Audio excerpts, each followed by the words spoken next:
जेंना बर'नि जि दाबि बियो राजनैतिक दाबि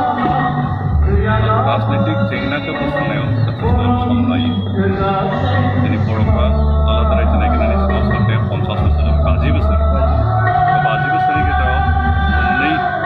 सुक्ति जालांबाय मोनसेया 1993 मायथाइयाव जायनि गेजेरजों BSC मोनदों पार्लियामेन्ट काउन्सिल बे काउन्सिलाव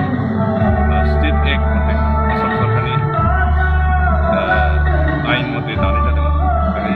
बारा पावार एन्ड फांसन गैयामोन दा बेनिखायनो बे रिजेक्ट खालामनानै आरो सोमावसारफिननानै 2003 मायथाइयाव मोनसे सुक्ति खालामबाय जायनि गेजेरजों जों BTC मोनदों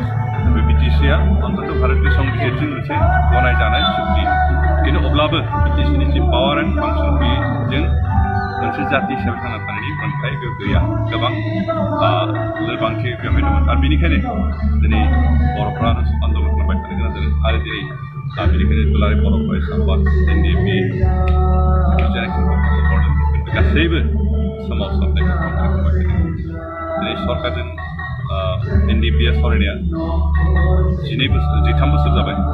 सिजफायार खालामखांनायनि उनाव आरो बे 13 बोसोर सावरायनाया जों दावगानांगौ दिनै दावगायाखै बिखेखै कंग्रेस सरकार BJP पावार फैनानै सरकारा सावरायनाया किसु स्टेगनेन्ट जादोंमोन नांथाना दंमोन आफ्टार 2017 मायथाइनिफ्रायसो आरो सावरायनाया स्टार्ट जाफिनदों बर्तमान NDPजों सावरायनो थाखाय जाय जनखौ दायित्व होदों बिमारफोर बिथांनि साननायखौ जथेस्थ पजिटिभ आरो बेनिखायनो जों सानदों जे बिथांनि नेतृत्व जितु सावरायनाया कन्टिनिउ जाबाय थायोब्ला अन्तत बर'नि समस्या थाबैनो समाधान जागोन जों आसा खालामदों जिहेतु जोंहा मोननै रोखोमनि सावरायनाय दा कन्टिनिउ जागासिनो दं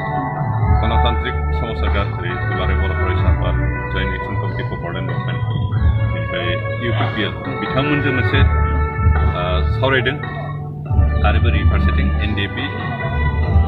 B आरो NDP R बे मोननैखौ लानानैबो मोनसे सावरायदों दा मोननै रोखोमनि पेरेलेल सावरायबाय थानाय आरो बे सावरायनायनिफ्राय मोजां लाइनाव थांगासिनो दं आरो जों आसा खालामदों जे बर'नि जेंनाया थाबैनो जाफुंगोन माखौ जों धैर्य हमनांगोन आरो जों सावरायनाय जादों होननानै आन्दलनखौ दोनथ'बाबो जानाय नङा कारण जों सरकारखौ नारसिननांगोन बेनिखायनो सावरायनाय मुभमेन्ट बे मोननैबो पेरेलेल थांनांगोन आरो अब्लासो जों सरकारखौ जोंनि समस्याखौ समाधान खालामनो थाखाय मोनसे गोख्रोङै नारसिननो हागोन आरो जों आसा खालामदों जिहेतु जों जयैनो नांबाय थादों दुलाराय बर' फरायसा आफाद NDP जयन्त एक्सन कमिटि जों जयैनो नांगोन आरो जों बर'नि जि समस्या बर'नि जि मोन्थाय बेखौ जों जयै नाजागोन आरो निश्चय बे जयै जागोन